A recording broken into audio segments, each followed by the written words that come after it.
बिस्मिल्लाहिर्रहमानिर्रहीम। अस्सलाम वालेकुम नाज़रीन। प्रोग्राम सोच विचार दे नाल मैं तुहाडी मेज़बान रुबाब नकवी। नाज़रीन वड्डी जिहड़ी ओह नेड़े आ गई है तो जिवें वड्डी दा जिक्र करने ज़हन च आउंदी है, एक तो साडा ईमान भी ताज़ा हुंदा है कुर्बानी के हवाले नाल, ओहदे नाल नाल वड्डी ते वड्डे गोश्त दा जिहड़ा जिक्र हुंदा ओहदे नाल भी साडी जेहड़ी रूह ताज़ा हो जाती है, क्योंकि असी तकरीबन यही कोशिश करने आ कि जिहड़ा पूरे साल बाद एक वड्डी ईद आउंदी है तो गोश्त जिहड़ा या तो फ्रिजां भर लईए ते या फिर जिन्नी कोशिश होए असी अपना अंदर ढिड जिहड़ा ओह भर लईए, पर ओहदे बड़े नुकसान भी हुंदे ने, जिथे तक थोड़े बहुत अगर असी वेखीए तो फायदे मतलब मज़ा तो आउंदा ही है। तो प्रोग्राम दे विच अज असी इस हवाले नाल गुफ्तगू करांगे ते मेरे नाल बड़े ही प्यारे तो खूबसूरत मेहमान मौजूद हैं, मैं उन्होंने तारुफ करवांगी।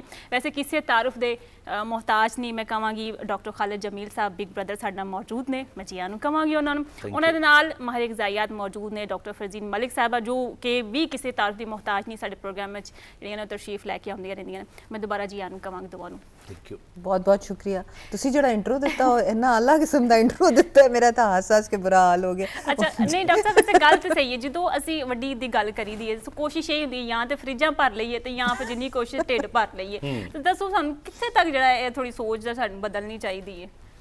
देखिए पहली गल तो ये हैगी है कि बड़ी ईद जो कुर्बानी असी करते हैं उसके कुछ मकासद होंगे। जी मैं वो जो मजहबी एस्पैक्ट है वो नहीं जा रहा, मैं सिर्फ वो फिजिकल या जो मैडिकल एस्पैक्ट दस रहा।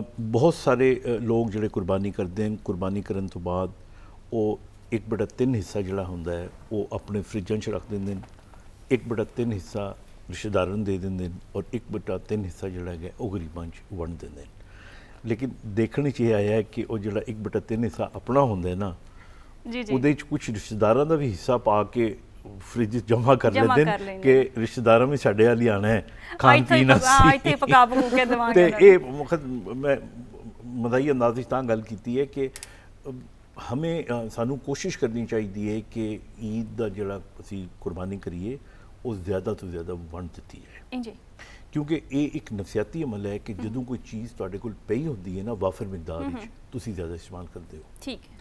अच्छा अगर गोश्त का इस्तेमाल कोई गलत चीज़ नहीं है, प्रोटीन बहुत ज़्यादा जरूरी है, फरजीन दे होंदे आ न्यूट्रिशन ते मैं गल करदा चंगा भी नहीं लगता, बहुत चंगे लगदे हो तुसी हर गल करदे चंगे, लेकिन फिर भी ये है कि जो गोश्त है ये उन 3 नुकसानात जोड़े मैं देखे सोशल, वो लोग जोड़ा सारा साल गोश्त नहीं खाते, अल्लाह ना करे अमीर गरीब कोई नहीं होता, जोड़े थोड़े गुरबत का शिकार होंगे उन्होंने बहुत ज़्यादा गोश्त मिल जाता है।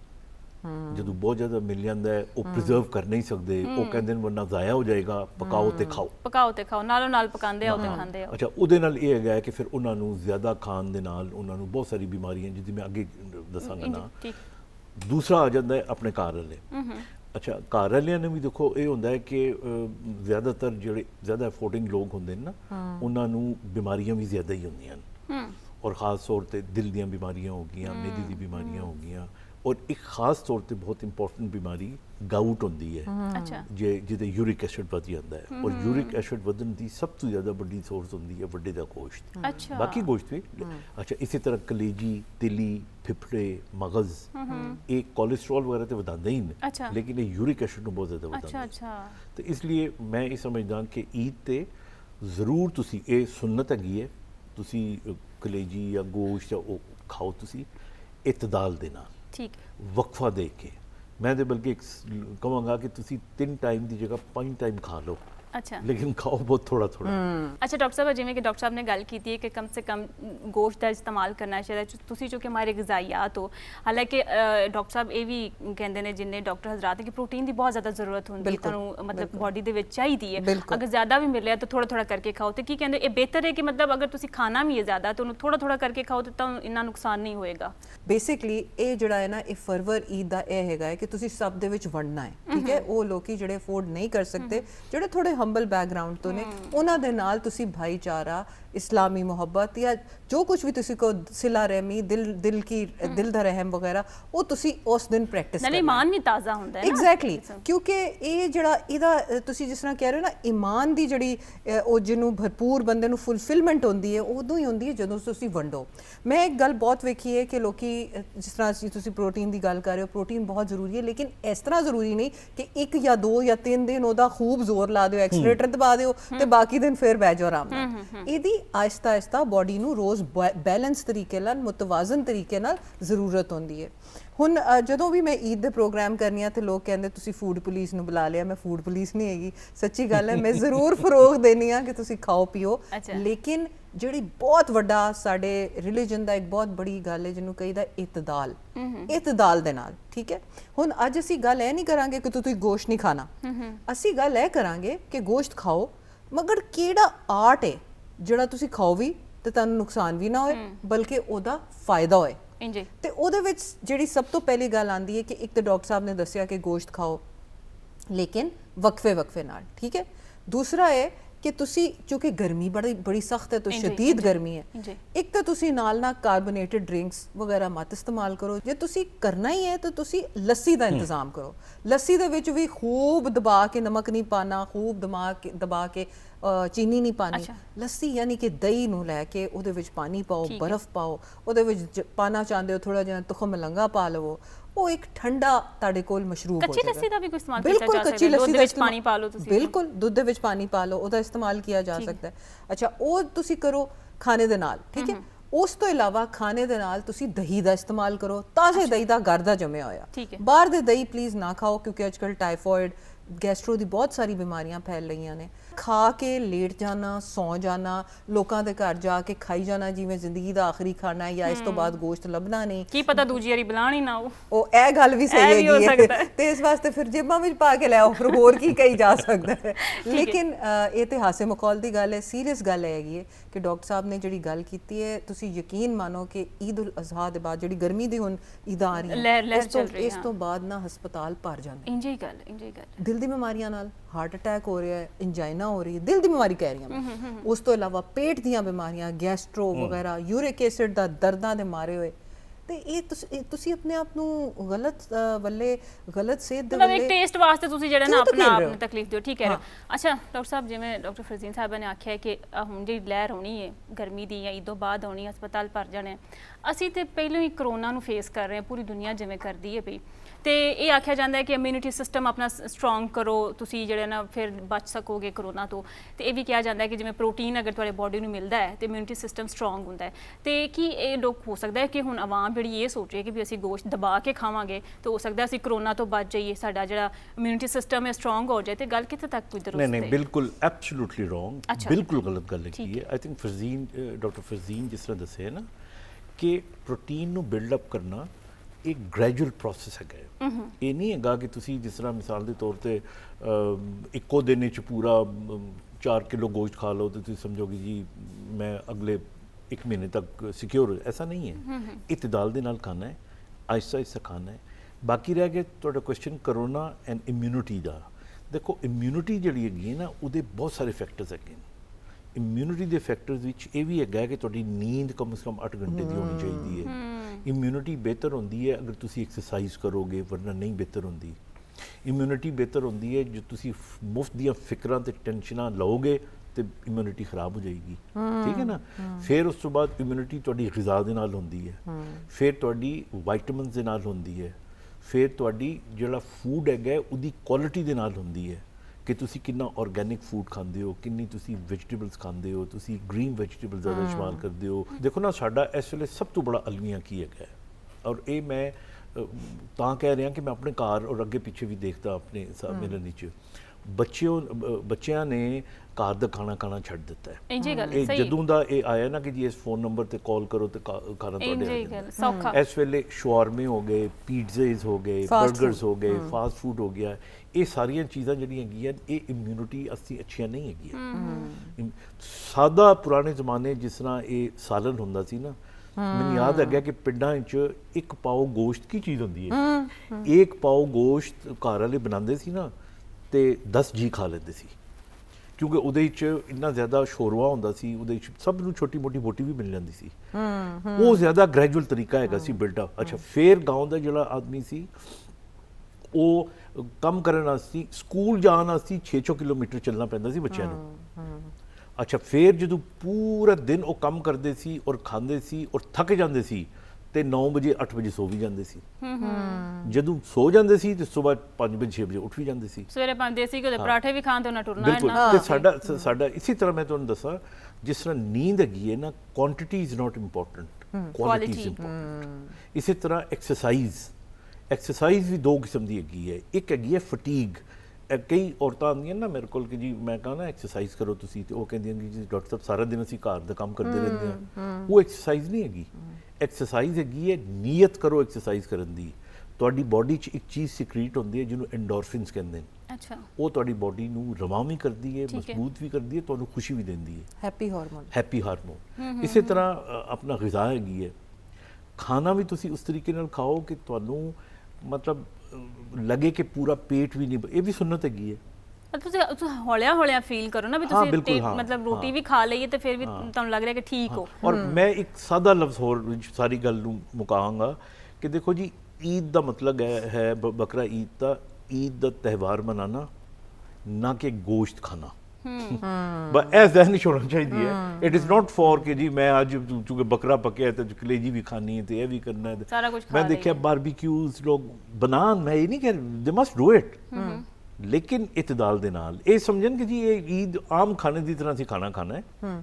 ਚਲੋ ਕੋਈ ਨਹੀਂ, ਗੋਸ਼ਤ ਹੀ ਮੁਫਤੀ ਦਾ ਨਾ, ਆਪ ਤਾਂ ਤੁਸੀਂ ਮੁਫਤ ਦੀ ਨਹੀਂ ਨਾ। ਔਰ ਇਹ ਵੀ ਧਿਆਨ ਵਿੱਚ ਰੱਖਣ ਕਿ ਜਿਹੜਾ ਇਹ ਕੁਰਬਾਨੀ ਦਾ ਗੋਸ਼ਤ ਹੁੰਦਾ ਹੈ ਨਾ, ਮੇਰੇ ਖਿਆਲ ਹੈ ਆਮ ਦਿਨਾਂ ਦੇ ਗੋਸ਼ਤ ਤੋਂ ਪਰ ਕਿਲੋ ਇਸकी ਰੇਟ ਡਬਲ ਹੋਤੀ ਹੈ। ਉਹ ਗੋਸ਼ਤ ਮੁਫਤ ਦਾ ਨਹੀਂ ਹੁੰਦਾ। ਮੁਫਤ ਨਹੀਂ ਹੁੰਦਾ ਉਹ। ਨਹੀਂ, ਉਹ ਪਰ ਲੱਗਦਾ ਹੀ ਜਿਹੜਾ ਫ੍ਰਿਜ 'ਚ ਪਿਆ ਮੁਫਤੀ ਦਾ ਹੀ ਹੈ। ਅੱਛਾ ਡਾਕਟਰ ਸਾਹਿਬ, ਗ਼ਜ਼ਾ ਦੀ ਗੱਲ ਹੋ ਰਹੀ ਹੈ ਤੇ ਅਕਸਰ ਔਕਾਤ ਅਸੀਂ ਇਹ ਕਹਿੰਦੇ ਆ ਕਿ ਗੋਸ਼ਤ ਤੇ ਅਸੀਂ ਹਰ ਹਾਲ ਵਿੱਚ ਹੀ ਖਾਣਾ। ਅਸੀਂ ਹੁਣ ਜੇ ਆਖੀਏ ਸਾਦਾ ਗੋਸ਼ਤ ਅਸੀਂ ਨਹੀਂ ਖਾਣਾ, ਵੀ ਜਿਵੇਂ ਹਾਂਡੀ ਭੁੰਨ ਕੇ ਅਸੀਂ ਖਾਂਦੇ ਆ, ਤੇ ਕਿਸੇ ਨੂੰ ਆਖੀਏ ਨਾ ਵੀ ਤੁਸੀਂ ਇਹਦੇ ਵਿੱਚ ਕੋਈ ਸਬਜ਼ੀਆਂ ਪਾ ਲਓ, ਤੇ ਉਹ ਆਖਣਗੇ ਹਾਂ ਸਬਜ਼ੀਆਂ ਪਾ ਲੈਂਦੇ ਹਾਂ ਅਸੀਂ, ਤੇ ਫਿਰ ਹੋ ਸਕਦਾ ਹੈ ਕਿ ਗੋਸ਼ਤ ਜਿਹੜਾ ਉਹ ਜਿਹੜੀ ਸਾਨੂੰ ਨੁਕਸਾਨ ਦੇਣਾ ਉਹ ਘੱਟ ਹੋ ਜਾਏ ਤੇ ਸਬਜ਼ੀਆਂ ਜਿਹੜੀਆਂ ਸਾਨੂੰ ਫਾਇਦਾ ਜ਼ਿਆਦਾ ਦੇਣ ਲੱਗ ਪਣ। ਇਹਦਾ ਕੋਈ ਦੱਸੋ ਕਿ ਹੋ ਸਕਦਾ ਕਿ ਸਬਜ਼ੀਆਂ ਵਿੱਚ ਪਾ ਲਈਏ ਤਾਂ ਬਿਹਤਰ ਹੋ ਸਕਦੀ ਹੈ? ਗੋਸ਼ਤ ਦੇ ਵਿੱਚ ਜੇ ਤੁਸੀਂ ਸਬਜ਼ੀ ਪਾ ਲਓ ਤੇ ਉਹ ਬੈਟਰ ਹੋ ਜਾਂਦਾ ਹੈ, ਕਿਉਂਕਿ ਕਮ ਅਜ਼ ਕਮ ਤੁਸੀਂ ਸਬਜ਼ੀ ਵੀ ਨਾਲ ਖਾ ਰਹੇ ਹੋ, ਬਲਕ ਇਨਕਰੀਜ਼ ਹੋ ਜਾਂਦਾ ਹੈ ਨਾ। ਮਸਲਾਂ ਤੁਸੀਂ ਪਲੇਟ ਵਿੱਚ ਪਾਇਆ, ਇੱਕ ਬੋਟੀ ਦੇ ਨਾਲ 2 ਆਲੂ ਵੀ ਆ ਗਏ, ਇੱਕ ਬੋਟੀ ਦੇ ਨਾਲ ਘੀਆ ਤੋਰੀ ਵੀ ਆ ਗਈ। ਦੂਜੀ ਗੱਲ ਇਹ ਹੈਗੀ ਹੈ ਕਿ ਕੁਝ ਅਸੀਂ ਚੀਜ਼ਾਂ ਪ੍ਰੈਕਟਿਸ ਕਰਨੀਆਂ ਨੇ, ਇਹ ਸਾਰੀ ਜ਼ਿੰਦਗੀ ਲਈ ਹੈਗੀਆਂ ਨੇ, ਤੇ ਅਸੀਂ ਈਦ ਤੋਂ ਸ਼ੁਰੂ ਕਰਨੇ। ਠੀਕ ਹੈ। ਪਹਿਲੀ ਗੱਲ ਇਹ ਹੈਗੀ ਹੈ ਕਿ ਖਾਣਾ ਜਿਹੜਾ ਹੈ ਨਾ, ਤੁਸੀਂ ਆਰਾਮ ਨਾਲ ਚਬਾ ਕੇ ਖਾਣਾ। ਜਿਹੜਾ ਪੇਟ ਹੈ ਨਾ, ਉਹ 20 ਮਿੰਟ ਲਗਾਉਂਦਾ ਹੈ ਇਸ ਗੱਲ ਨੂੰ ਰੈਕਗਨਾਈਜ਼ ਕਰਨ ਦੇ ਵਿੱਚ ਕਿ ਮੈਂ ਭਰ ਗਿਆ। ਉਸ 20 ਮਿੰਟ ਦੇ ਵਿੱਚ ਹੁਣ ਤੁਸੀਂ ਭਾਵੇਂ ਰੇਸਾਂ ਲਾ ਦਿਓ ਜਾਂ ਭਾਵੇਂ ਆਰਾਮ ਨਾਲ ਖਾਓ। ਠੀਕ ਹੈ। ਇੱਕ ਹੋਰ ਗੱਲ, ਜਿਨ੍ਹਾਂ ਦਿਨਾਂ ਦੇ ਵਿੱਚ ਗੋਸ਼ਤਖੋਰੀ ਜ਼ਿਆਦਾ ਹੁੰਦੀ ਹੈ, ਉਹਨਾਂ ਦਿਨਾਂ ਦੇ ਵਿੱਚ ਤੁਸੀਂ ਪਾਣੀ ਨੂੰ ਬਿਲਕੁਲ ਜਿਸ ਤਰ੍ਹਾਂ ਤੁਸੀਂ 4 ਗਲਾਸ ਪੀਂਦੇ ਹੋ ਤਾਂ ਤੁਸੀਂ ਉਹਦੇ 16 ਗਲਾਸ ਕਰ ਦਿਓਗੇ। ਕਿਉਂਕਿ ਤੁਹਾਡੀ ਕਿਡਨੀਜ਼, ਤੁਹਾਡੇ ਗੁਰਦਿਆਂ ਦੇ ਉੱਤੇ ਪੈਂਦਾ ਪ੍ਰੈਸ਼ਰ ਇਸ ਹਾਈ ਪ੍ਰੋਟੀਨ ਦਾ। ਉਹ ਜਿਸ ਤਰ੍ਹਾਂ ਡਾਕਟਰ ਸਾਹਿਬ ਕਹਿ ਰਹੇ ਸਨ, ਗੈਂਠੀਆ ਯੂਰਿਕ ਐਸਿਡ ਕਰੇਗਾ, ਉਹ ਤੁਹਾਡੀ ਕਿਡਨੀ ਵਿੱਚ ਸਟੋਨ ਵੀ ਅੱਗੇ ਬਣਾ ਸਕਦਾ ਹੈ। ਤੇ ਇਸ ਤੋਂ ਜ਼ਿਆਦਾ ਖਤਰਨਾਕ ਗੱਲ ਕੀ ਹੈ ਕਿ ਤੁਸੀਂ ਆਪਣੀ ਕਿਡਨੀ ਦੀ, ਆਪਣੀ ਯਾਨੀ ਕਿ ਗੁਰਦੇ ਦੀ ਤਬਾਹੀ ਕਰ ਰਹੇ ਹੋ। ਸੋ ਇਸ ਨਾਲੇ ਗਰਮੀ ਹੈਗੀ ਹੈ, ਗਰਮੀਆਂ ਦੇ ਵਿੱਚ ਪ੍ਰੋਟੀਨ ਜਲਦੀ ਟੁੱਟਦੀ ਹੈ, ਜਲਦੀ ਉਹਦਾ ਜਿਹੜਾ ਫਾਸਿਦ ਮਾਦਾ ਬਣ ਜਾਂਦਾ ਹੈ। ਉਹਨੂੰ ਤੁਸੀਂ ਇਸ ਤਰ੍ਹਾਂ ਕਰਨਾ ਜਿਵੇਂ ਤੁਸੀਂ ਆਪਣੀ ਗੁਰਦਿਆਂ ਨੂੰ ਨਵਾ ਰਹੇ ਹੋ। ठीक है। पानी ਦਾ ਤੁਸੀਂ ਜਿਹੜਾ ਹੈ ਨਾ ਅਮਲ ਦਖਲ ਜਲਦੀ ਸਾਫ਼ ਰੱਖ ਰਹੇ ਹੋ ਤੁਸੀਂ, ਲੇਕਿਨ ਖਾਣੇ ਦੇ ਦੌਰਾਨ ਪਾਣੀ ਨਹੀਂ ਪੀਣਾ, ਖਾਣੇ ਦੇ ਫੌਰਨ ਬਾਅਦ ਨਹੀਂ ਪੀਣਾ। ਇੱਕ ਸੁਨਨਤ ਹੈਗੀ ਉਸ ਦਾ ਇਸ ਤਰ੍ਹਾਂ ਦੀ ਹੈ ਕਿ ਉਹਦੇ ਵਿੱਚ ਹੈਗਾ ਕਿ ਤੁਸੀਂ ਖਾਣੇ ਤੋਂ ਪਹਿਲੇ ਪਾਣੀ ਪੀਓ, ਉਹ ਸੋਨਾ ਦੌਰਾਨ ਵਿੱਚ ਪੀਓ ਤੇ ਚਾਂਦੀ, ਤੇ ਬਾਅਦ ਵਿੱਚ ਪੀਓ ਤੇ ਪੱਥਰ। ਤੇ ਇਸ ਵਾਸਤੇ ਮੈਦੇ ਦੇ ਜੂਸਿਸ ਜਿਹੜੇ ਮੈਦੇ ਦੇ ਅੰਦਰ ਨਿਕਲਦੇ ਨੇ, ਤੁਹਾਡੇ ਡਾਈਜੈਸ਼ਨ ਦੇ ਹਾਜ਼ਮੇ ਦੇ ਜੂਸਿਸ, ਉਹਨਾਂ ਨੂੰ ਡਾਇਲੂਟ ਨਾ ਕਰੋ। ਠੀਕ ਹੈ। ਇੱਕ ਅੱਲਾ ਦਾ ਨਿਜ਼ਾਮ ਬਣਿਆ ਹੋਇਆ ਬੜਾ ਅੱਲਾ ਕਿਸਮ ਦਾ। ਠੀਕ ਹੈ। ਨਾਲੇ ਜਦੋਂ ਪਾਣੀ ਪੀਓ ਤੇ ਜੇ ਤੁਹਾਨੂੰ ਕੋਈ ਹੋਰ ਪ੍ਰੋਬਲਮ ਨਹੀਂ ਹੋਈ, ਉਸ ਥਰਮਸ ਜਿਹੜੀ ਤੁਸੀਂ ਪਾਣੀ ਦੀ ਬਣਾਈ ਹੈ ਨਾ, ਉਹਦੇ ਵਿੱਚ ਤੁਸੀਂ ਪਾਣਾ ਪੁਦੀਨਾ। ਠੀਕ ਹੈ। ਉਹਦੇ ਵਿੱਚ ਪਾਣਾ ਤੁਸੀਂ ਲੈਮਨ, ਉਹਦੇ ਵਿੱਚ ਤੁਸੀਂ ਪਾਣਾ ਖੀਰਾ। ਜੇ ਤੁਹਾਡੇ ਕੋਲ ਕੋਈ ਸਿਟਰਸ ਫਰੂਟ ਹੋ, ਮਸਲਨ ਅੱਜਕੱਲ ਮਾਲਟੇ ਵਗੈਰਾ ਤੇ ਨਹੀਂ ਹੁੰਦੇ, ਤੁਸੀਂ ਇਹ ਆਪਣਾ ਲੀਚੀ ਕੱਟ ਕੇ डाल सकते हो, ਚੈਰੀ डाल सकते हो, ਚੈਰੀ ਜੂਸ ਜਿਹੜਾ ਕਿ ਨਿੰਬੂ ਵੀ ਪਾਣਾ, ਉਹ ਵੀ ਕੱਟ ਕੇ ਪਾਣਾ ਵਿੱਚ, ਬਿਲਕੁਲ ਕੱਟ ਕੇ ਪਾਣਾ, ਤੇ ਉਹ ਤੁਸੀਂ ਫ੍ਰਿਜ ਵਿੱਚ ਰੱਖ ਛੱਡੋ। ਠੀਕ ਹੈ। ਉਹ ਪਾਣੀ ਜਿਹਨੂੰ ਡੀਟੌਕਸ ਵਾਟਰ ਕਹੀਦਾ ਹੈ, ਉਹ ਤੁਸੀਂ ਈਦ ਦੇ ਦਿਨਾਂ ਵਿੱਚ ਅੱਗੇ ਪਿੱਛੇ ਵੀ ਇਸ ਪਾਣੀ ਦੇ ਫਾਇਦੇ ਮੈਂ ਤੁਹਾਡੇ ਕੋਲ ਪੁੱਛਾਂਗੀ, ਕਿਉਂਕਿ ਇਹਦੀ ਮੈਨੂੰ ਵੀ ਬਹੁਤ ਜ਼ਿਆਦਾ ਲੱਗਦਾ ਹੈ ਕਿ ਜ਼ਰੂਰਤ ਹੈ। ਡਾਕਟਰ ਸਾਹਿਬ, ਗੱਲ ਅਸੀਂ ਕਰ ਰਹੇ ਹਾਂ ਆਪਣੇ ਜਿਸਮ ਦੀ, ਕਰ ਰਹੇ ਹਾਂ ਗੋਸ਼ਤ ਦੀ ਗੱਲ ਕਰ ਰਹੇ ਹਾਂ, ਤੇ ਆਮ ਲੋਕ ਇਹੀ ਸੋਚਦੇ ਨੇ, ਸਾਡੇ 'ਚ ਵੀ ਸ਼ਾਇਦ ਮੈਂ ਵੀ ਇਹੀ ਸੋਚਦੀ ਹਾਂ ਕਿ ਅਗਰ ਤੁਹਾਡਾ ਲੀਵਰ ਖਰਾਬ ਹੋ ਗਿਆ, ਜਿਗਰ ਖਰਾਬ ਹੋ ਗਿਆ, ਜਾਂ ਤੁਹਾਡੀ ਮਤਲਬ ਕਲੇਜਾ ਤੁਹਾਡਾ ਕੋਈ ਮਸਲਾ ਕਰੇ, ਤੁਸੀਂ ਕਲੇਜੀ ਖਾ ਲਓ। ਫਿਫਰੇ ਖਰਾਬ ਹੋ ਗਏ ਤੁਸੀਂ ਫਿਫਰੇ ਖਾ ਲਓ। ਅਗਰ ਮੈਦੇ ਦਾ ਕੋਈ ਮਸਲਾ ਹੈ ਤਾਂ ਓਚਰੀ ਜਿਹੜੀ ਉਹ ਤੁਸੀਂ ਪਕਾ ਕੇ ਖਾ ਲਓ। ਤੇ ਇਹ ਕਿਸ ਹੱਦ ਤੱਕ ਇਹ ਦਰੁਸਤ ਹੈ? ਅਗਰ ਤੁਹਾਡੇ ਦਿਮਾਗ ਦਾ ਕੋਈ ਥੋੜਾ ਬਹੁਤ ਤੁਹਾਨੂੰ ਲੱਗ ਰਿਹਾ ਕਿ ਮਸਲਾ, ਤਾਂ ਤੁਸੀਂ ਦਿਮਾਗ ਜਿਹੜਾ ਉਹ ਕੱਢ ਕੇ ਖਾ ਲਓ। ਯਾਨੀ ਕਿ ਕਿਸ ਹੱਦ ਤੱਕ ਇਹ ਦਰੁਸਤ ਹੈ ਚੀਜ਼ਾਂ? ਹਾਲਾਂਕਿ ਮੈਂ ਬਹੁਤ ਜ਼ਿਆਦਾ ਲੋਕਾਂ ਦੇ ਵਿੱਚ ਇਹ ਚੀਜ਼ਾਂ ਦੇਖੀਆਂ ਨੇ। ਬਿਲਕੁਲ ਤੁਸੀਂ ਸਹੀ ਕਹਿ ਰਹੇ ਹੋ, ਦਿਸ ਇਜ਼ ਐਬਸੋਲੂਟਲੀ ਰੋਂਗ। ਅੱਛਾ। 100% ਗਲਤ ਹੈ, ਬਲਕਿ ਇਸ ਦਾ ਉਲਟ ਸਹੀ ਹੈਗਾ। ਅੱਛਾ, ਹਾਂ, ਮਿਸਾਲ ਦੇ ਤੌਰ ਤੇ ਅਗਰ ਤੁਹਾਡਾ ਜਿਗਰ ਖਰਾਬ ਹੈਗਾ ਹੈ, ਤੇ ਤੁਸੀਂ ਜਿਗਰ ਤੇ ਘੱਟ ਪ੍ਰੈਸ਼ਰ ਪਾਣਾ ਹੈ, ਤੁਸੀਂ ਜ਼ਿਆਦਾ ਜਿਗਰ ਖਾਣਾ ਸ਼ੁਰੂ ਕਰਦੇ ਹੋ ਤੇ ਉਹਦੇ ਨੁਕਸਾਨ ਪਹੁੰਚਾ ਦੇਗਾ। ਅੱਛਾ, ਇਸੇ ਤਰ੍ਹਾਂ ਅਗਰ ਤੁਹਾਡਾ ਬ੍ਰੇਨ ਖਰਾਬ ਹੈਗਾ ਹੈ, ਯਾਨੀ ਕੋਈ ਨੁਕਸ ਹੈਗਾ ਉਹਦੇ 'ਚ, ਤੇ ਬ੍ਰੇਨ ਵਿੱਚ ਆਮ ਤੌਰ ਤੇ ਜਿਹੜਾ ਨੁਕਸ ਹੁੰਦਾ ਹੈ ਨਾ, ਉਹ ਖੂਨ ਦੀ ਨਾਲੀਆਂ ਪਤਲੀਆਂ ਹੋ ਜਾਂਦੀਆਂ। ਤੁਸੀਂ ਬ੍ਰੇਨ ਜ਼ਿਆਦਾ ਖਾਓਗੇ ਯਾਦਾਸ਼ਤ ਠੀਕ ਕਰਨ ਵਾਸਤੇ, ਉਹ ਨਾਲੀਆਂ ਹੋਰ ਪਤਲੀਆਂ ਹੋ ਜਾਣਗੀਆਂ, ਤੁਹਾਡੀ ਯਾਦਾਸ਼ਤ ਹੋਰ ਖਰਾਬ ਹੋ ਜਾਏਗੀ। ਤਾਂ ਇਸ ਲਈ ਇਹ ਕੋਈ ਗੱਲ ਨਹੀਂ। ਹਾਂ, ਬਹੁਤ ਅੱਛਾ ਸਵਾਲ ਤੇ ਡਾਕਟਰ ਸਾਹਿਬ ਨੇ ਬਹੁਤ ਸਹੀ ਜਵਾਬ ਦਿੱਤਾ ਹੈ। ਪਾਣੀ ਦੀ ਕਮੀ ਨਹੀਂ ਹੋਣੀ ਚਾਹੀਦੀ ਬੋਡੀ 'ਚ। ਅੱਛਾ, ਹਾਂ, ਸਾਡਾ ਜਿਹੜਾ ਜਿਸਮ ਹੈਗਾ ਨਾ, ਇਹਦਾ 70% ਜਿਹੜਾ ਹੈਗਾ ਪਾਣੀ, ਮੋਰ ਦੈਨ 70% ਉਹ ਪਾਣੀ ਹੈਗਾ। ਠੀਕ ਹੈ। ਅੱਛਾ, ਉਹ ਜਦੋਂ ਡੀਹਾਈਡਰੇਸ਼ਨ, ਔਰ ਅੱਜ ਕੱਲ੍ਹ ਦਾ ਜਿਹੜਾ ਮੌਸਮ ਹੈਗਾ ਹੈ, ਇਹਦੇ 'ਚ ਡੀਹਾਈਡਰੇਸ਼ਨ ਦੇ ਬਹੁਤ ਜ਼ਿਆਦਾ ਇਮਕਾਨਾਤ ਹੈਗੇ। ਲਿਹਾਜ਼ਾ ਪਾਣੀ ਪਿਆਸ ਲੱਗੇ ਨਾ ਲੱਗੇ, ਥੋੜ੍ਹੇ ਪਾਣੀ ਪੀਣੇ। ਬਲਕਿ ਇੱਕ ਸਾਇੰਟੀਫਿਕ ਰਿਸਰਚ ਇਹ ਕਹਿੰਦੀ ਹੈ ਕਿ ਤੁਹਾਨੂੰ ਪਿਆਸ ਲੱਗਣ ਤੋਂ ਪਹਿਲੇ ਪਾਣੀ ਪੀ ਲੈਣਾ ਚਾਹੀਦਾ, ਕਿਉਂਕਿ ਪਿਆਸ ਲੱਗਣ ਦਾ ਮਤਲਬ ਹੈਗਾ ਕਿ ਐਕਸਟ੍ਰੀਮਲੀ ਲੋ ਵਾਟਰ ਕੰਟੈਂਟ ਹੋ ਗਿਆ ਬੋਡੀ 'ਚ। ਜਿਸ ਤਰ੍ਹਾਂ ਸਾਡੀ ਗੱਡੀ ਹੁੰਦੀ ਹੈ ਨਾ, ਉਹਦਾ ਅਸੀਂ ਤੇਲ ਚੇਂਜ ਕਰਵਾਉਂਦੇ ਹਾਂ ਤੇ ਨਿਸ਼ਾਨ ਆਉਣ ਤੋਂ ਪਹਿਲੇ ਚੇਂਜ ਕਰਵਾ ਲੈਣਾ ਚਾਹੀਦਾ। ਪਰ ਬਾਜ਼ ਔਕਾਤ ਤਾਂ ਪਾਣੀ ਜ਼ਿਆਦਾ ਪੀਣ ਅਕਸਰ ਔਕਾਤ ਦਿਲ ਖਰਾਬ ਹੋਣ ਲੱਗ ਪੈਂਦਾ ਹੈ, ਜਾਂ ਬਾਜ਼ੇ ਦਾ ਆਫਰ ਵੀ ਜਾਂਦਾ ਹੈ। ਦੇਖੋ ਜੀ, ਤੁਸੀਂ ਬਿਲਕੁਲ ਆਫਰ ਦੀ ਜ਼ਰੂਰਤ ਨਹੀਂ ਹੈਗੀ ਨਾ। ਜਿਸ ਤਰ੍ਹਾਂ ਅੱਜ ਕੱਲ੍ਹ ਗਰਮੀਆਂ ਦਾ ਮਹੀਨਾ ਹੈਗਾ ਨਾ, ਤੇ ਹਰ 2-3 ਘੰਟੇ ਤੋਂ ਬਾਅਦ ਇੱਕ ਗਲਾਸ ਪਾਣੀ ਪੀ ਲੈਣਾ ਚਾਹੀਦਾ ਹੈ। ਅੱਛਾ, ਸਭ ਤੋਂ ਬਿਹਤਰੀਨ ਚੀਜ਼ ਪਾਣੀ ਪੀਣ ਦੀ, ਕਿਉਂਕਿ all of us we don't like water ਜੀ, ਤੇ ਉਹਦੇ 'ਚ ਪਤਲੀ ਲੱਸੀ ਬਣਾ ਲਓ ਤੁਸੀਂ, ਕੋਈ ਕੱਚੀ ਲੱਸੀ ਵਾਲੀ ਗੱਲ ਜਿਹੜੀ, ਜਾਂ ਆਮ ਦਹੀਂ ਕੀ ਵੀ ਪਤਲੀ ਲੱਸੀ ਬਣਾ ਲੈ, ਜਿਹੜੀ ਮਰਜ਼ੀ ਬਣਾ ਲਓ। ਬੀਫ ਦੇ ਹਵਾਲੇ ਨਾਲ ਵੀ ਅਸੀਂ ਗੱਲ ਕਰਨੇ ਕਿ ਬੀਫ ਨੂੰ ਨਾ ਇੱਕ ਬੜਾ ਕੋਈ, ਮੈਂ ਸਮਝਦੀ ਇਹਨੂੰ ਬਹੁਤ ਜ਼ਿਆਦਾ ਲੋਕ ਕਹਿੰਦੇ ਅੱਛਾ ਜੀ ਵੱਡਾ ਗੋਸ਼ਤ, ਕਿਸੇ ਡਾਕਟਰ ਕੋ ਜਾਈਏ ਵੱਡਾ ਗੋਸ਼ਤ ਮਨਾ ਹੋ ਗਿਆ, ਕਿਸੇ ਹੋਰ ਕੋ ਵੀ ਜਾਈਏ ਵੱਡਾ ਗੋਸ਼ਤ ਮਨਾ ਹੋ ਗਿਆ। ਇਹ ਅਕਸਰ ਔਕਾਤ ਹੁੰਦਾ ਜੀ ਹਾਂਜੀ ਤੁਹਾਨੂੰ ਕੀ ਮਸਲਾ ਹੋਇਆ, ਤੇ ਇਹ ਕੀ ਬਹੁਤ ਹੀ ਕੋਈ ਖਤਰਨਾਕ ਜਿਹਾ ਇਹ ਗੋਸ਼ਤ ਹੈ ਜਿਹਦੀ ਵਜ੍ਹਾ ਤੋਂ ਸਾਰੇ ਕਹਿੰਦੇ ਕਿ ਜੀ ਵੱਡਾ ਗੋਸ਼ਤ ਸਾਨੂੰ ਮਨਾ। ਨਹੀਂ ਜੀ, ਐਕਚੁਅਲੀ ਤੇ ਮਤਲਬ ਕੁਦਰਤ ਦੀ ਜਿਹੜੀਆਂ ਇੰਨੀਆਂ ਹਜ਼ਾਰ ਨੇਮਤਾਂ ਨੇ, ਉਹਨਾਂ ਦੇ ਵਿੱਚ ਇਹ ਬਹੁਤ ਵੱਡੀ ਨੇਮਤ ਹੈਗੀ ਹੈ ਜਿਹੜੀ ਡਾਕਟਰ ਸਾਹਿਬ ਵੀ ਤੁਹਾਨੂੰ ਦੱਸਣ ਕਿ ਜਿਹੜੀ ਇਹਦੇ ਨਾਲ ਇਮਿਊਨਿਟੀ ਬਿਲਡਅਪ ਹੁੰਦੀ, ਜਿਹੜੀ ਪ੍ਰੋਟੀਨ ਇਹਦੇ ਅੰਦਰ ਹੁੰਦੀ, ਉਹ ਬਹੁਤ ਅੱਛੀ ਹੁੰਦੀ ਹੈ। ਅਸੀਂ ਪਤਾ ਨਹੀਂ ਇਹ ਕਿਉਂ ਮਿਥ ਬਣਾ ਲਈ, ਆਪਣੇ ਦਿਮਾਗ ਦੇ ਵਿੱਚ ਸੋਚ ਲਿਆ ਹੋਇਆ ਇਸ ਗੱਲ ਦਾ, ਹਾਲਾਂਕਿ ਐਸੀ ਕੋਈ ਗੱਲ ਨਹੀਂ ਹੈਗੀ। ਬੀਫ ਜਿਹੜਾ ਹੈਗਾ ਇਹ ਉਹਨਾਂ ਨੂੰ ਮਨਾ ਕੀਤਾ ਜਾਂਦਾ ਹੈ ਜਿਨ੍ਹਾਂ ਦੇ ਕੋਲੇਸਟ੍ਰੋਲ ਹਾਈ ਹੋ, ਉਹ ਵੀ ਬੀਫ ਉਹ ਵਾਲਾ ਚਰਬੀ ਵਾਲਾ, ਕਿਉਂਕਿ ਅਸੀਂ ਜਦੋਂ ਦਿਲ ਦੇ ਮਰੀਜ਼ ਹੁੰਦੇ ਨੇ, ਐਗਜ਼ੈਕਟਲੀ, ਕਿਉਂਕਿ ਅਸੀਂ ਜਦੋਂ ਬੀਫ ਜਾਂ ਮਟਨ ਜਾਂ ਜੋ ਵੀ ਲੈਂਦੇ ਹਾਂ ਉਹਦੇ ਨਾਲ ਚਰਬੀ ਵੀ ਆਉਂਦੀ ਹੈ, ਤੇ ਅਸੀਂ ਚਰਬੀ ਨੂੰ ਵੀ ਪਕਾ ਲੈਂਦੇ ਹਾਂ। ਲੀਨ ਮੀਟ ਜਿਹਨੂੰ ਕਹੀਦਾ ਹੈ ਉਹ ਬੜਾ ਇੰਪੋਰਟੈਂਟ ਹੈ। ਬਲਕਿ ਆਸਟ੍ਰੇਲੀਆ ਜੈਸਾ ਇੰਨਾ ਵੱਡਾ ਮੁਲਕ ਹੈਗਾ, ਤੁਸੀਂ ਦੇਖਿਆ ਹੋਵੇਗਾ ਉਹਦੇ ਬੰਦੇ ਕਾਫੀ ਤਾਕਤਵਰ ਤੇ ਲੰਬੇ ਚੌੜੇ ਲੱਗਦੇ ਨੇ, ਉਹ ਬੀਫ ਉਹਨਾਂ ਦੀ ਮੇਨ ਡਾਈਟ ਹੈਗੀ ਹੈ। ਤੇ ਜਿਹੜਾ ਵੱਡਾ ਗੋਸ਼ਤ ਹੈ ਉਹ ਸਿਰਫ ਡਾਕਟਰ ਉਦੋਂ ਮਨਾ ਕਰਦਾ ਹੈ ਜਦੋਂ ਤੁਹਾਨੂੰ ਹਾਈ ਬਲੱਡ ਪ੍ਰੈਸ਼ਰ ਹੋ ਜਾਏ। ਡਾਕਟਰ ਦਾ ਮਤਲਬ ਇਹ ਹੁੰਦਾ ਹੈ, ਉਹਨੇ ਇਸ ਵਾਸਤੇ ਮਨਾ ਕੀਤਾ ਹੁੰਦਾ ਹੈ ਕਿ ਭਾਈ ਤੁਹਾਨੂੰ ਮੈਂ ਕਿਹਾ ਨਾ ਕਿ ਕੰਮ ਖਾਣਾ ਹੈ, 2 ਬੋਟੀਆਂ ਖਾਣੀਆਂ, ਤੁਸੀਂ ਫਿਰ ਵੀ 4 ਖਾਓਗੇ, ਤੇ ਬਿਹਤਰ ਹੈ ਕਿ ਡਾਕਟਰ ਕਹਿੰਦਾ ਹੈ ਕਿ ਜੀ ਬੰਦ ਹੀ ਕਰ ਦਿਓ ਤੁਸੀਂ। ਮਤਲਬ ਉਹ ਤੁਹਾਡੀ ਸਾਈਕੋਲੋਜੀ ਨਹੀਂ ਵਜਾਉਂਦਾ। ਅਸੀਂ ਮਰੀਜ਼ ਇੰਨੇ ਸਾਰੇ ਵੇਖਨੇ ਆ, ਡਾਕਟਰ ਸਾਹਿਬ ਵੀ, ਮੈਂ ਵੀ, ਤੇ ਅਸੀਂ ਸਾਈਕੋਲੋਜੀ ਇੱਕ ਗੱਲ ਨੂੰ ਮੰਨ ਗਏ। ਮਸਲਨ ਮੈਂ ਚਾਹ ਬੰਦ ਕਰਾਣੀ ਹੋਣੀ ਕਿਸੇ ਮਰੀਜ਼ ਦੀ, ਤੇ ਮੈਂ ਉਹਨੂੰ ਕਹਿੰਦੀ ਹਾਂ ਕਿ ਜੀ ਅੱਛਾ ਡਾਕਟਰ ਸਾਹਿਬ ਫਿਰ 4 ਪੀਂਦੇ ਆ ਤੇ ਫਿਰ 2 ਕਰ ਦਈਏ। ਮੈਨੇ ਕਿਹਾ ਨਹੀਂ ਜੀ 2 ਨਹੀਂ, ਅੱਛਾ ਜੀ 2 ਨਾਲ ਤਾਂ ਗੁਜ਼ਾਰਾ ਨਹੀਂ ਹੁੰਦਾ। ਮੈਂ ਕਿਹਾ ਤੁਸੀਂ ਬੰਦ ਹੀ ਕਰ ਦਿਓ। ਤੇ ਇਸ ਵਾਸਤੇ ਕਹੀਦਾ ਹੈ, ਇਹਦਾ ਇੱਕ ਕੋਈ ਇਸ ਤਰ੍ਹਾਂ ਨਹੀਂ ਕਿ ਮੁਜ਼ਰਿ ਸੇਤ ਹੈ। ਹਾਂ, ਅਗਰ ਡਾਕਟਰ ਨੇ ਤੁਹਾਨੂੰ ਕਿਹਾ ਫਿਰ ਨਾ ਕਹੋ, ਵਰਨਾ ਇਟ ਇਜ਼ ਇਹ ਨਿਮਤ ਹੈ ਬਹੁਤ ਵੱਡੀ। ਸਾਡੇ ਕਾਸਮੈਟੋਲੋਜਿਸਟ ਤੇ ਡਰਮਾਟੋਲੋਜਿਸਟ ਇਹ ਆਂਦੇ ਨੇ ਕਿ ਇਹ ਜਿਹੜੀਆਂ ਤੁਸੀਂ ਖੁਰਾਕਾਂ ਖਾਂਦੇ ਹੋ, ਜਾਂ ਜਿਵੇਂ ਤੁਸੀਂ ਦੱਸਿਆ ਕਿ ਨਿੰਬੂ ਪਾ ਲਓ, ਖੀਰੇ ਪਾ ਲਓ, ਜਾਂ ਖੁਰਾਕ ਜਿਹੜੀ ਇਹ ਸਾਡੀ ਸਕਿਨ ਨੂੰ ਜਾਂ ਸਾਡੀ ਸਿਹਤ ਨੂੰ ਮਜ਼ੀਦ ਬਿਹਤਰ ਬਣਾਉਂਦੀ, ਉਹ ਆਂਦੇ ਨੇ ਇੰਜ ਨਹੀਂ, ਜਿਹੜੀ ਤੁਹਾਡੇ 'ਚ ਖਰਾਬੀ ਪੈਦਾ ਹੋ ਜਾਂਦੀ ਉਹਦੇ ਲਈ ਤੁਸੀਂ ਪਹਿਲੇ ਦਵਾਈ ਖਾਓ। ਤੇ ਇਹ ਕਿਸ ਹੱਦ ਤੱਕ ਦਰੁਸਤ ਹੈ ਕਿ ਅਸੀਂ ਹੁਣ ਦਵਾਈ ਵਾਲੇ ਪਾਸੇ ਜਾਈਏ, ਆਪਣੇ ਜਿਹੜੀ ਅੰਦਰ ਕੋਈ ਨੁਕਸ ਪੈ ਗਿਆ, ਜਾਂ ਫਿਰ ਇਹ ਖੁਰਾਕਾਂ ਦੇ ਨਾਲ ਹੀ ਅਸੀਂ ਕੁਝ ਬਿਹਤਰੀ ਲੈ ਕੇ ਆ ਸਕਦੇ? ਅੱਛਾ, ਨੁਕਸ ਕਿਉਂ ਪੈਂਦਾ ਹੈ? ਨੁਕਸ ਐਸੇ ਵਾਸਤੇ ਪੈ ਰਿਹਾ ਹੈ ਕਿ ਤੁਸੀਂ ਡਾਈਟ ਚੰਗੀ ਨਹੀਂ ਲਈ। ਅੱਛਾ, ਦੇਖੋ ਜੀ, ਇੱਕ ਅੱਜਕੱਲ ਪ੍ਰੀਵੈਂਟਿਵ ਮੈਡੀਸਿਨ ਦੇ ਉੱਤੇ ਕੰਮ ਹੋ ਰਿਹਾ, ਜਿਹਦਾ ਮਤਲਬ ਹੈ ਕਿ ਬਿਮਾਰੀ ਨੂੰ ਆਉਣ ਤੋਂ ਪਹਿਲੇ ਉਹਨੂੰ ਧੱਕਾ ਦੇ ਕੇ ਬਾਹਰ ਕੱਢ ਦਿਓ। ਠੀਕ ਹੈ, ਉਹ ਤੁਸੀਂ ਡਾਈਟ ਨਾਲ ਕਰ ਸਕਦੇ ਹੋ। ਜੇ ਡਾਈਟ ਵਿੱਚ ਸਪਲੀਮੈਂਟਸ ਕੰਮ ਨੇ, ਸਪਲੀਮੈਂਟਲ ਥੈਰੇਪੀ ਨਾਲ ਕਰ ਸਕਦੇ ਹੋ।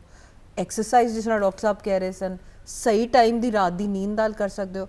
ਅਗਰ ਤੁਸੀਂ ਉਹਨੂੰ ਨਹੀਂ ਕੀਤਾ ਤੇ ਫਿਰ ਆ ਗਈ ਨੌਬਤ ਦਵਾਈ ਦੀ।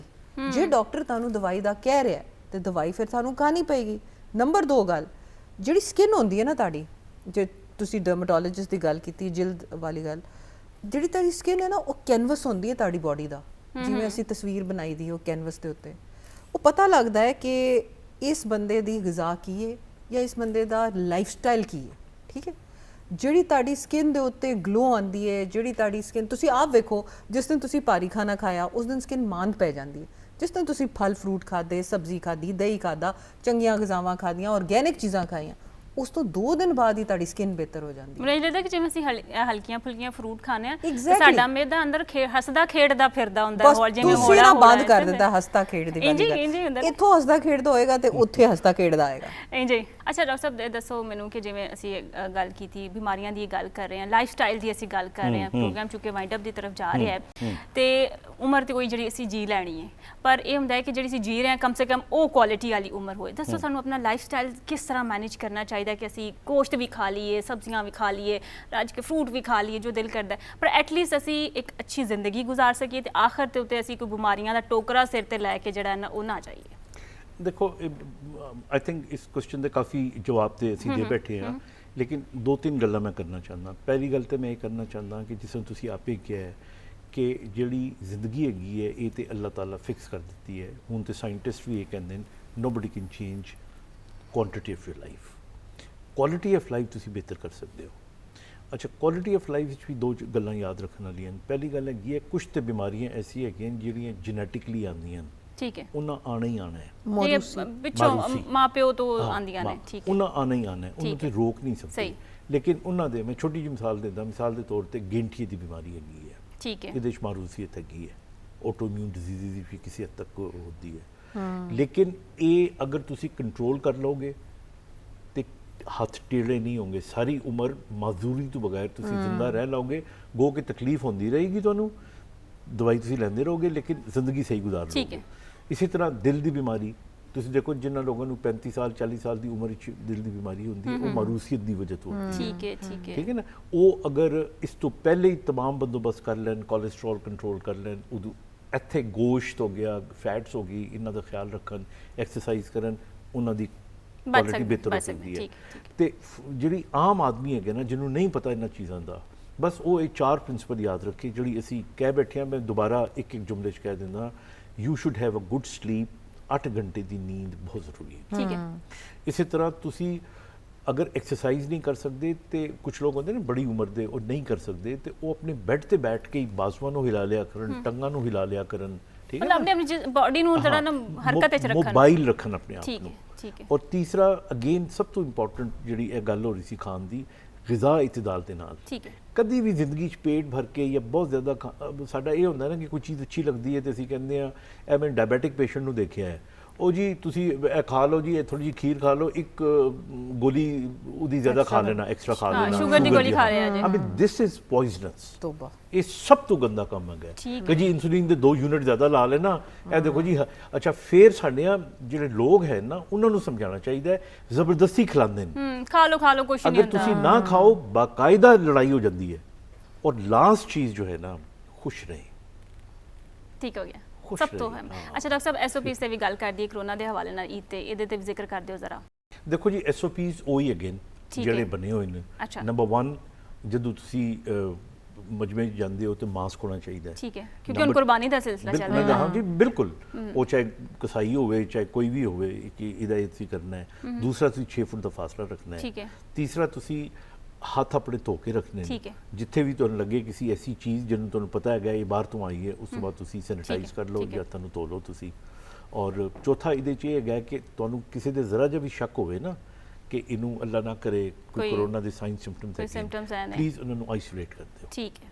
ਸਹੀ ਹੈ, ਠੀਕ ਹੈ। ਡਾਕਟਰ ਸਾਹਿਬ, ਐਸਓਪੀਸ ਦੇ ਹਵਾਲੇ ਨਾਲ ਕੀ ਕਹਿਣਾ ਚਾਹੋਗੇ ਤੁਸੀਂ? ਅੱਛਾ, ਐਸਓਪੀਸ ਇਹ ਹੋਈ ਕਿ ਜਦੋਂ ਈਦ ਆਉਂਦੀ ਹੈ ਤੇ ਸਾਰੇ ਲੋਕ ਬਹੁਤ ਵੱਡੀਆਂ ਪਾਰਟੀਆਂ ਰੱਖਦੇ ਨੇ, ਸਵੇਰੇ ਕਿਸੇ ਦੇ ਘਰ ਸਾਰਾ ਗਰੁੱਪ ਨਾ ਸਵੇਰ ਦੁਪਹਿਰ ਸ਼ਾਮ ਮਿਲ ਰਿਹਾ ਹੁੰਦਾ, ਤੇ ਬਿਹਤਰ ਹੈ ਕਿ ਇੱਕ ਥਾਂ ਤੇ ਤੁਸੀਂ ਇੱਕ ਵਾਰੀ ਰੱਖ ਲਓ, ਕਿਸੇ ਖੁੱਲੇ ਥਾਂ ਤੇ, ਬੇਸ਼ੱਕ ਸ਼ਾਮ ਨੂੰ ਗਾਰਡਨ ਪਾਰਟੀ ਰੱਖ ਲਵੋ, ਉਹਦੇ ਵਿੱਚ ਤੁਸੀਂ ਮਾਸਕ ਜਿਹੜਾ ਹੈ ਉਹ ਲਾਜ਼ਮੀ ਰੱਖਣਾ ਹੈ, ਮਾਸਕ ਦਾ ਵਸਾ ਨਾ ਕਰੋ, ਠੀਕ ਹੈ। ਨਾਲੇ ਜਿਸ ਤਰ੍ਹਾਂ ਡਾਕਟਰ ਸਾਹਿਬ ਨੇ ਕਿਹਾ ਹੈ, ਹੱਥ ਧੋਣੇ ਲਾਜ਼ਮੀ, ज़्यादा गले मिलने तो ईदा मिलना तो परहेज़ करो, जरा गैदरिंग्स ना थोड़ा ध्यान रखो। ठीक है, ठीक है। मैं बहुत शुक्रिया अदा करांगी, बड़ी मज़े की गुफ्तगू हुई है तो बड़े पैगामात जड़े ने बड़े अच्छे अंदाज नाल आवाम तक पहुँच गए ने। मैं दोबारा शुक्रिया अदा करांगी डॉक्टर साहब तुहाडा भी, डॉक्टर फरजीन साहब तुहाडा भी।